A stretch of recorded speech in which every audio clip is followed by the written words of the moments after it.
गौरा बाजार में चोरों ने तुलसी ज्वेलर्स दुकान में सोमवार की देर रात सेंधमारी कर लाखों के जेवर और नकदी पर हाथ साफ कर दिया है।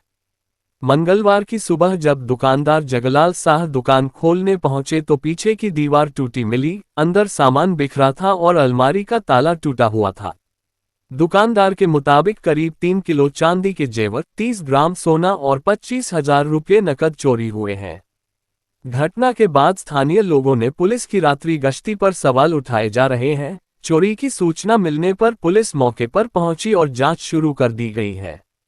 पुलिस ने डॉग स्क्वायड टीम बुलाकर जांच में मदद ली। पुलिस का दावा है कि जल्द ही मामले का खुलासा किया जाएगा।